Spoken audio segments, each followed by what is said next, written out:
Alright, so back when my original passion and hobby was bicycles, building up bikes, fixed gears in particular, this is what would be called a bike check, where you go over all of the accessories, parts, mods, things that you've done to your bike. And so this is my bike check for my Honda NC750X.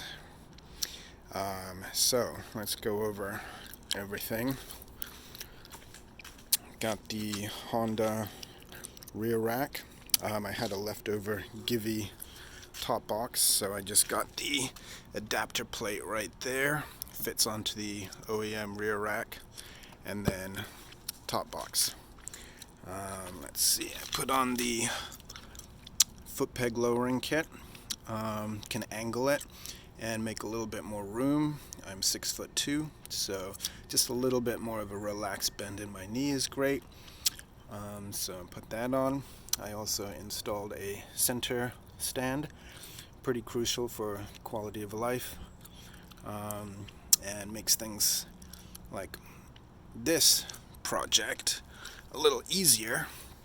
Got the Givi handguards, wind protection, rain protection. Got the Madstad extra large screen, keeps the wind and buffeting off me. The height is perfect, but what really makes it is the angle. I can angle it so I don't get a weird turbulent buffering behind my head, which happened before I angled it. So Madstad for the win, and it also came with this sat-nav bar, which I have attached my Quadlock to. I will be, should be taking delivery of my wireless Quadlock charger, which will go right there. Okay, here's the getting into the guts of this project. So obviously the battery is behind here. I attached the Gerbing 12 volt heated battery leads, so now I can plug in my heated gloves. This is the controller for that. I will be getting the heated liner as well, so basically this will connect there, or one of these plugs. I don't have the splitter right now, but I chose to wire this directly to the battery rather than putting it through my new Thunderbox, which is the second project. So this is the Thunderbox, which is directly connected to the battery as well.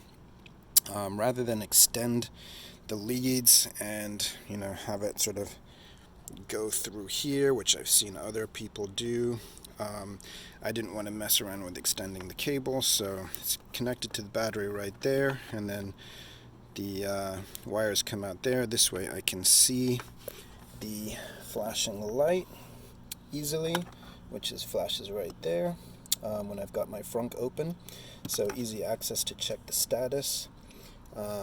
As I mentioned, my Gerbing heated controller is going to go in there.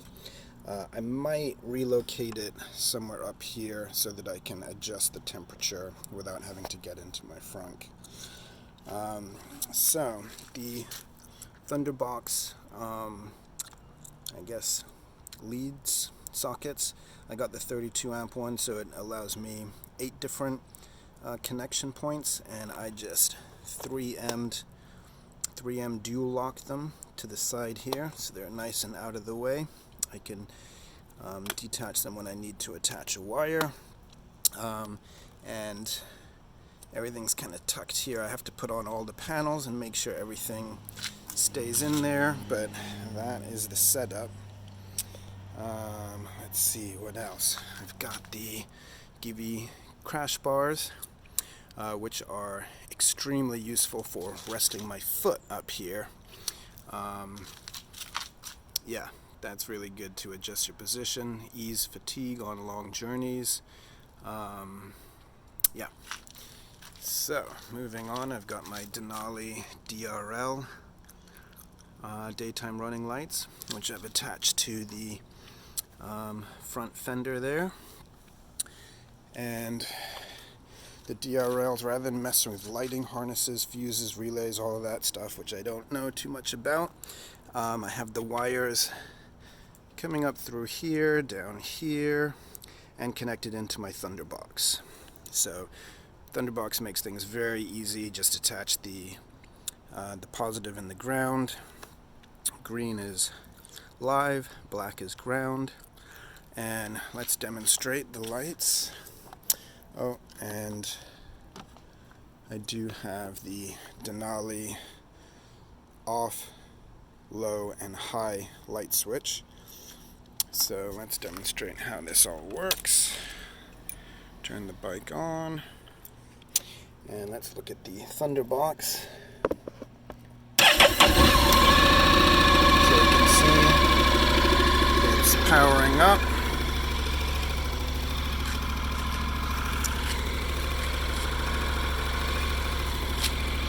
Here is the switch,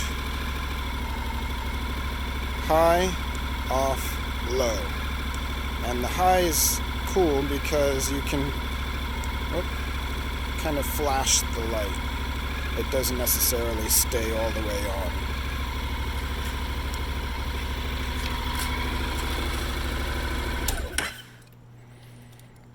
Okay, and because the Thunderbox is connected to the battery, it does all the complicated work. It shuts everything off, shuts off all the power to any accessories that I wire. So yeah, I guess the other thing I should mention is I did install the Honda OEM USB charger there. I decided not to wire that directly into the Thunderbox. I used the Honda auxiliary socket, which is, let's see which one, right there. So you have to remove the panels, locate that, wire the USB through the opening in the front, just come straight down there. I just figure you can never have enough USB chargers. Let's see, what else? That's where I keep my earplugs, essential. I've also got a battery tender USB attachment there. So the idea is with this is the Gerbing heated power socket, but I can attach my battery tender directly to there. And as anybody knows who has the NC750, you can have a wire coming out of the front. It's a light seal. It's definitely locked, but a wire can come out, leave it charged while the front is closed. I also added ROX 2-inch bar risers. This was actually the toughest project. I took it to my Honda dealer, asked them to install it during the break-in period oil check and valve check, and they said it couldn't be done. But I've already seen on YouTube people had done it, but it took some effort. The Honda shop claimed that the the brake cable, there wasn't enough give there, but there was. The tricky part is the right brake cable. You have to remove the brake, remove the lever, and this plug is normally over here on this side, but you have to bring it through here so that it comes up that direction, and then you've got enough length to have the 2-inch bar risers and still ensure that you've got clearance. The bar risers, it's definitely good, especially because I can stand up on the bike and my arms are not reaching so far down. So that's great when you're stuck in traffic and just want to kind of see over the top of the cars. Really cool option, I think. Okay, I think that's about everything. I've got a new deluxe seat pad on the way, shipping from France. Top celery. We'll see how that does to improve the seat cushioning. And I think that's about it. Hope this helps. I I friggin' love this bike. It is absolutely amazing. Can't wait to get it back on the road. Yep, hit me up in the comments if you have any questions. This isn't a step-by-step tutorial, obviously, but hopefully it just gives other people some ideas of what you can do, and maybe locations to attach the Thunderbox. Okay, that's all. Thank you.